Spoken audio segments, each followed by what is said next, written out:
വാണിജ്യ സിലിണ്ടറിന്റെ വില കേന്ദ്ര സർക്കാർ 1000 രൂപ വർദ്ധിപ്പിച്ചതോടെ ഉൽപ്പന്നങ്ങളുടെ വില വർദ്ധിപ്പിക്കാതെ മാർഗമില്ലെന്ന് ഹോട്ടൽ ഉടമകൾ.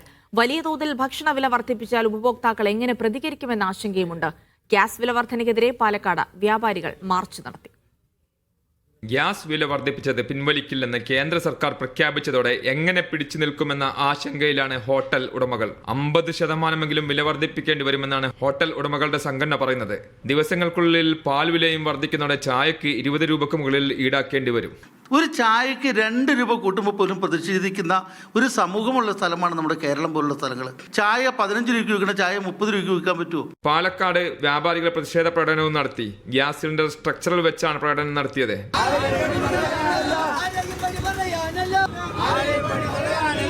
മെയ് 6 ഹോട്ടലുകൾ അടച്ചിടുന്നതിനൊപ്പം എണ്ണ കമ്പനികൾക്ക് മുന്നിൽ സമരത്തിനും ഉടമകൾ തീരുമാനിച്ചിട്ടുണ്ട്. ഒരു ഭാഗത്തും സർക്കാരിന്റെ ഭാഗം ആശ്വാസവും. സേവന മേഖലയെന്ന് പറയുക സേവന മേഖലയുടെ ഒരു ഗുണവും കിട്ടുന്നില്ല. വ്യവസായ മേഖലയാണെന്ന് പറയുക വ്യവസായ മേഖലയുടെ ഒരു ഗുണവും കിട്ടുന്നില്ല. ഞങ്ങൾ ഈ പ്രതിസന്ധിയാണ്, ഇതൊരു സൂചന മാത്രമാണ്. ഇത് 6-ാം തീയതി ഞങ്ങൾ സംസ്ഥാനം വിട്ട് കരകളടച്ച് സമരം ചെയ്യുന്നുണ്ട്.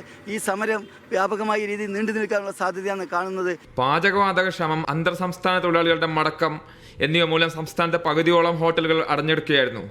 ഇവ തുറന്ന ദിവസങ്ങൾക്കകമാണ് പാചകവാതക വില വർധന ഇരുട്ടടിയായത്. ബേക്കറി ഉടമകളും വില വർദ്ധിപ്പിക്കുമെന്ന് പ്രഖ്യാപിച്ചിട്ടുണ്ട്. ബ്രെഡ്, ബൺ, റസ്ക് എന്നിവയ്ക്കെല്ലാം വില വർദ്ധിക്കുമെന്ന് ബേക്കേഴ്സ് അസോസിയേഷൻ അറിയിച്ചു. മീഡിയ 1 കൊച്ചി.